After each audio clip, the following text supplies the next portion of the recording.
अस्सलाम वालेकुम dear students, first year physics new course chapter number 5 lecture number 52। Topic है 5.4 determination of Young's modulus of wire. Experimentally the magnitude of Young's modulus for a material in the form of wire can be found with the help of Searle's apparatus as shown in figure.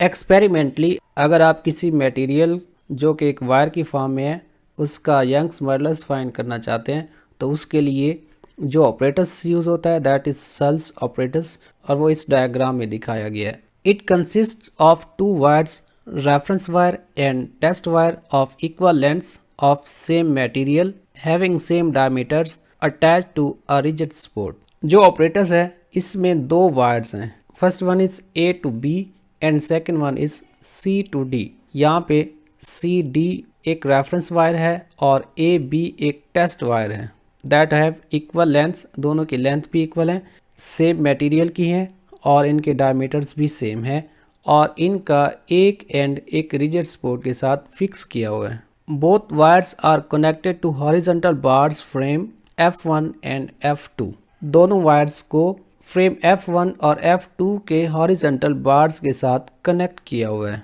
Hang a constant weight to the hook of horizontal bar of reference wire means CD and hanger on the test wire AB so that wire remains stretched and free from kinks। अब यहाँ पे एक constant wait को आपने hang करना है reference wire का जो फ्रेम है उसके लोअर एंड के साथ, और दूसरा हैंगर लटकाना है दूसरी फ्रेम के साथ जो कि एक टेस्ट वायर के साथ अटैच्ड है। ऐसा करने से ये वायर किंक्स नहीं करेगी, मीन्स उसके अंदर कोई बल नहीं आएंगे।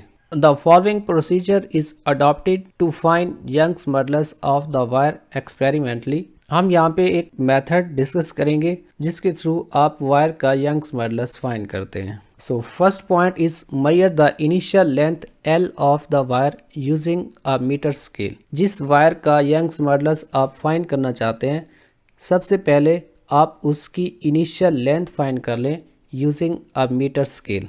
जब लेंथ मेजर कर ली then measure the diameter D of the wire using a screw gauge. The diameter should be measured at points along the wire and take the average.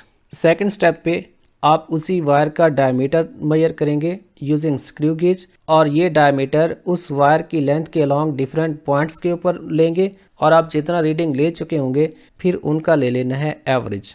अब ऐसा करने से बाज़ औक़ात ऐसा हो सकता है कि कोई वायर है जो किसी एक जगह से मोटी होती है और कहीं पे बारीक होती है, तो हम डिफरेंट जगहों पर उसका डायमीटर ले लेंगे और उनका एवरेज लेंगे तो हमें एवरेज वैल्यू मिल जाएगी जो ज़्यादा एक्यूरेट होगी। उसके बाद adjust the spirit level so that it is in horizontal position by turning the micrometer. फिर आपने यहाँ पे सेपरेट लेवल को एडजस्ट करना है। ये डिवाइस है जी सेपरेट लेवल, ग्लास या प्लास्टिक का एक पाइप होता है जिसमें एक लिक्विड है और ये लेवल को बैलेंस करने के लिए इस्तेमाल किया जाता है। ये सेपरेट लेवल इस ऑपरेटर्स में यहाँ पे रखा हुआ है, तो आपने इस माइक्रोमीटर स्क्रू को टाइट करके या लूज करके सेपरेट लेवल को हॉरिजॉन्टल एडजस्ट करना है। जब एडजस्ट कर लिया then record the micrometer reading to use it as the reference reading. जब आपने सेपरेट लेवल को एडजस्ट कर लिया तो फिर देखना है कि माइक्रोमीटर स्क्रू जो है उसकी कितना रीडिंग है, और ये है इसकी रेफरेंस रीडिंग। आपने एक बार रेफरेंस रीडिंग ले लेनी है। रेफरेंस रीडिंग लेने के बाद load the test wire with a further weight. The spirit level tilts due to elongation of the test wire. फिर आपने इस हैंगर के साथ लोड कुछ हैंग कर देना है। जैसे लोड बढ़ेगा तो इस लोड की वजह से इस वायर के अंदर एलोंगेशन बढ़ेगा। एलोंगेशन के बढ़ने की वजह से सेपरेट लेवल ये टिल्ट हो जाएगा, मींस इसका ये वाला हिस्सा नीचे की तरफ हो जाएगा।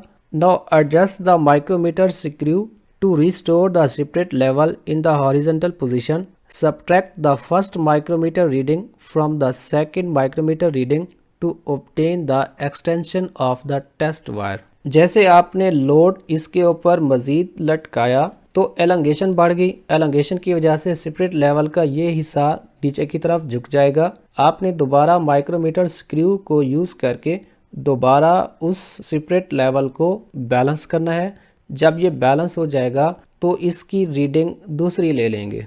पहले आप रेफरेंस रीडिंग ले चुके हैं, अब ये है दूसरी reading.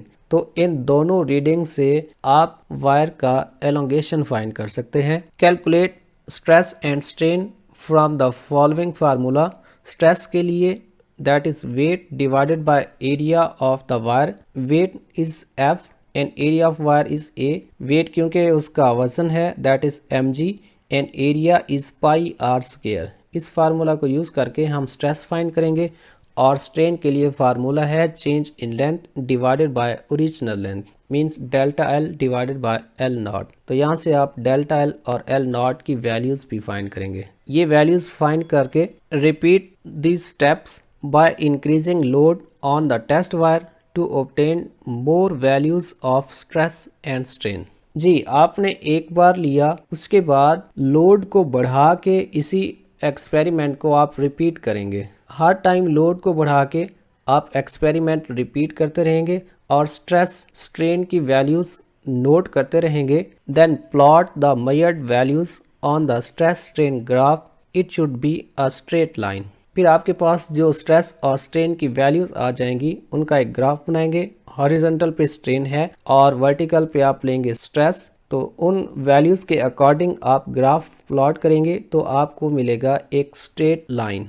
Now determine the value of Y slope. The value of slope is equal to Young's modulus of the wire. अब यंग्स मॉडुलस के लिए आप इस वायर का लेंगे स्लोप। स्लोप के लिए आप कोई से दो पॉइंट ले सकते हैं। यहाँ पे एक पॉइंट लिया x1 y1 और इधर लिया x2 y2 और स्लोप के लिए फार्मूला है m equals y2 minus y1 divided by x2 minus x1। तो इधर से आपको मिल जाएगा यंग्स मॉडुलस। ये था हमारा आज का लेक्चर। नेक्स्ट लेक्चर 53 है। टॉपिक है 5.5 elastic deformation, plastic deformation and elastic limit. अगर इस टॉपिक में आपका कोई क्वेश्चन है तो कमेंट सेक्शन में लाजमी पूछिएगा। हमारा व्हाट्सअप नंबर है, आप यहां से कांटेक्ट कर सकते हैं। हमारे फेसबुक पेज को फॉलो कीजिएगा और द ग्रेविटी स्फीयर हमारा यूट्यूब चैनल है, आप इसको सब्सक्राइब कीजिए ताकि हमारे आने वाले तमाम लेक्चर्स आप तक पहुंचते रहें। Thank you. अल्लाह हाफिज़।